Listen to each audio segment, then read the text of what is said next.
there is such a stigma around selling sex that many times when someone, whether trafficked or a sex worker, is attempting to reach out for help,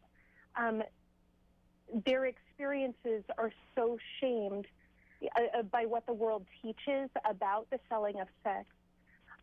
When I was 17,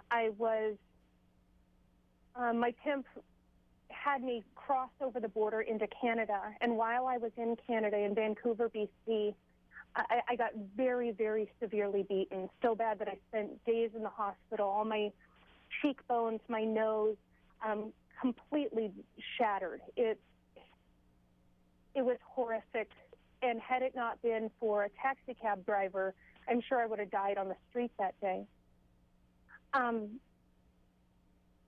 I think what made it so difficult, aside from the beating itself, was when I was coming back through the U.S. border, the customs agent, he looked at me, and my face was completely black and blue. I had been severely beaten and hospitalized, and he looked at me, and he just shook his head, and he said, "Go." And at that point, I lost hope. I lost hope in humanity, that someone would be able to see me besides what the world saw. And it reinforced the words of my pimp, you know, once a hoe, always a hoe. That's all I was ever worth. And it wasn't until a woman who became my friend, who was a sex worker, really stepped in and helped me escape him. And because I had a lack of resources and options available to me because of the stigma, I chose to stay in sex work. And even that was an incredibly empowering experience because I was able to overcome poverty. It made a huge difference. And it wasn't until almost 3 years later, when I found out I was pregnant with my daughter, that I knew I wanted to do something different. I think every time a trafficking survivor or sex worker shares their voice and shares their experiences, it moves us forward in understanding the complexities of the sex industry.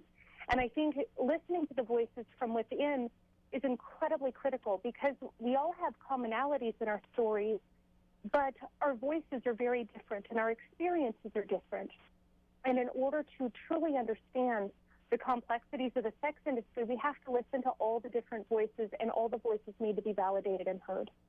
As parents, I feel it's absolutely critical that we educate our children on how to protect themselves at ages far younger than we would ever expect. I started being sexually abused when I was just 4 years old.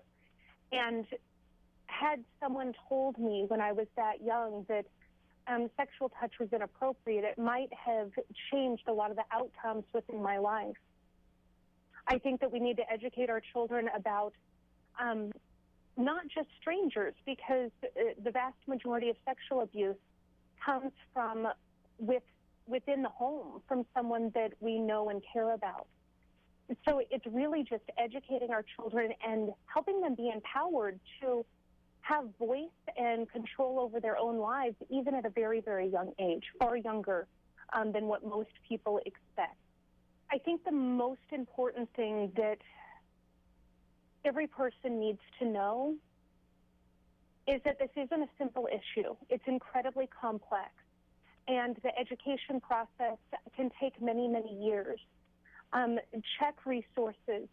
Look deep, and always look for a holistic understanding. There is no absolute one person that fully understands or has experienced the entire spectrum of the sex industry.